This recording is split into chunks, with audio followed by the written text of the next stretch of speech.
ከዓመቱ 360 ቀናቶች ውስጥ አላህ ሱብሓነሁ ወተዓላ ልዩ ቦታ የሰጠው ቀን አለ። ይህ ቀን የታሪክ ገጽታ የቀየረ ቀን ነው። በዚህ ቀን ነው ፍርዓውን የተሸነፈው። በዚህ ቀን ነው ሙሳ የተዳነው። በዚህ ቀን ነው እውነት በሐሰት ላይ ድል ያደረገች። ይህ ቀን የአሹራ ቀን ይባላል እና ይህ ቀን ለሙስሊሞች የይቅርታና የምህርታ በር ሆኖ ቆመዋል። ግን ትልቁ ጥያቄ ሙስሊሞች በዓለም ዙሪያ ይህ ቀን ለምን ይጾማሉ? ረሱል ሰለላሁ ዐለይሂ ወሰለም ለዚህ ቀን ለምንድነው ልዩ ቦታ የሰጡት? እውነታው ምናልባት እርሶንም ሊያስደንቅ ይችላል።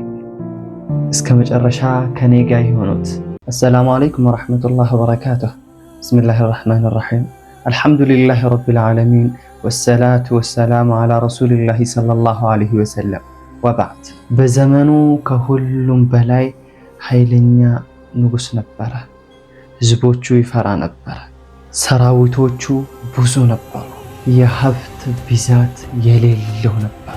ከዚህ የተነሳ ራሱን ጌታ ነኝ ብሎ ጠራ።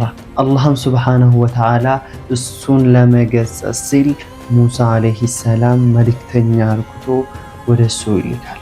አሁንም ኩራቱ አልተቻለምና ሐቁን ለመቀበል እምቢ አለ። ከዛም አልፎ የአላህ መልእክተኛና ምእመናኑን ለመጨረስ ወሰነ። አላህም ሱብሓነሁ ወተዓላ እሱን ቀደመና ለሙሳ አንድ ትዕዛዝ አሳለፈ። ዛሬ ማታ ምእመናን ይዘህ ከግብፅ ውጣ አለ። እሱም ትዕዛዝ ተቀብሎ ከግብፅ ወጣ።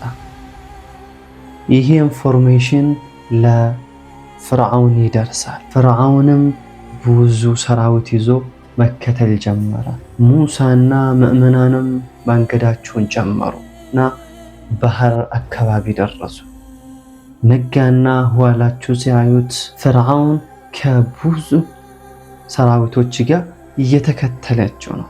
ፊት ለፊት ባህር አለ፣ ኋላው የታጠቀ ሰራዊት አለ። በዚህን ጊዜ ሁሉም ነገር ያበቃ መሰሉና ተስፋ ቆረጡት። ለሙሳም እንዲህ አሉ፣ ሙሳ አለቀልን እኮ አሉት። ሙሳም ከላ ኢነ መዕየ ረቢ ሰየህዲን ነው ያለው። በፍጹም እኔ እኮ ጌታዬ ከኔ ጋ ነው አለ፣ መንገዱም ይመረኛል። ከዛ ተአምር ተከሰተ። አላህ ሱብሓነሁ ወተዓላ ሙሳን አዘዘ፣ በያዝከውን ዱላ ባህርን ምታ አለ። ሙሳም ባህርን መታ።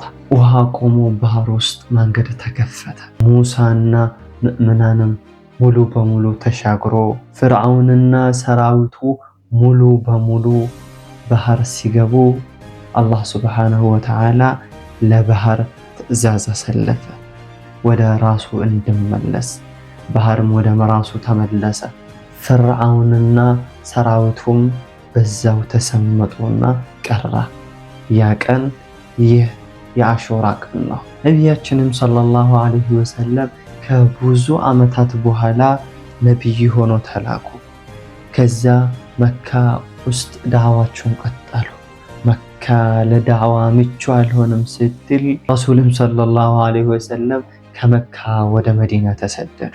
ይሁዶች ይህ ቀን ሲጾሙ አዩት። ከዛም ይህን ቀን ለምንድነው የምትጾሙት ብለው ይጠይቃሉ። እነሱም ይህ ቀን እኮ አላህ ሱብሓነሁ ወተዓላ ሙሳና ህዝቦቹን ከፍርዓውንና ከሰራዊቱ ነፃ ያወጣበት ቀን እኮ ነው አሉት። ረሱልም ሰለላሁ ዐለይሂ ወሰለም ወነሕኑ አሐቁ ሚንኩም ቢሙሳ ነው ያሉት። ከሙሳ እኮ ከናንተ ይልቅ እኛ ቀርበናል። ከዛም ረሱል ሰለላሁ ዐለይሂ ወሰለም ጾሙት። ሰሃቦችን አዘዙ እንዲጾሙ። ከዛን አስከትሎም አንድ ቃል አሉ፣ ለኢን በቂቱ ኢላ ቃቢልን ለአሱመነ ታሲዕ፣ ቀጣዩን ዓመት በህይወት የምኖር ከሆነ 9ኛ ቀንም ጨምሬ እጾማለሁ ነው ያሉት። ይህ የአሹራ ቀን መጾም ምን ያስገኛል? አዎ የአሹራ አንድ ቀን መጾም 1 ዓመት ሙሉ የሰራውን ትናንሽ ወንጀሎችን ይሰርዝልሃል። ይህ የሚያሳየን የአላህ ሱብሓነሁ ወተዓላ ምህረታ ምን ያህል ሰፊ እንደሆነች ያሳየናል። አሹራ ጾም ብቻ አይደለም፣ በውስጡ በጣም ትልቅ የህይወት ትምህርቶች አሉ። ሙሳ አለይሂ ሰላም የታጠቀ ወታደሮችና ባህር መሃል ሆኖ ተስፋ አልቆረጠም። ዛሬ ችግር ምን ያህል ቢበዛም አላህ ሱብሓነሁ ወተዓላ አንተ ያላሰብከውን መንገድ ሊከፍትልህ ይችላል። ሌላው የትዕቢቱ መጨረሻ እናያለን። ፍርዓውን ንብረት ነበረው፣ ሰራዊት ነበረው፣ ኃይል ነበረው፣ ግን ትዕቢቱ አጠፋች። ስለዚህ ሰው በንብረቱ በኃይሉ ወይም በስልጣኑ መኩራት የለበትም። ውድ ወንድሞችና እህቶቼ አሹራ ያለፈውን ታሪክ ብቻ ለማስታወስ አይደለም። አሹራ የተስፋ ቀን ነው። አላህ ባሮችን የረዳበት ቀን ነው። እውነት በውሸት ላይ ድል የተጎናጸፈበት ቀን ነው። ስለዚህ አሹራ ሲመጣ እንደ አንድ ተራ ቀን አትመልከቱ። ጾሙ፣ ዱዓ አርጉ፣ ተውበት አርጉ፣ ወደ አላህ ተጠጉ። ምናልባት ይህ የአሹራ ቀን ህይወታችንን ሊቀይርልን ይችላል። አሹራስ መች ይጾማል ከተባለ ሙሐረም 9ና 10 ነው። 9 ከመለጠ 10ና 11ኛውን መጾም ትችላለህ። ለዛሬው የያዝኩት ፕሮግራም ይህን ይመስላል። በሌላው ርዕስ በሌላው ፕሮግራም እስክንገናኝ ድረስ هذا فإن أخطأتم مني ومن الشيطان فإن أحسنتم فمن الله والله ورسوله بريئان والسلام عليكم ورحمة الله وبركاته.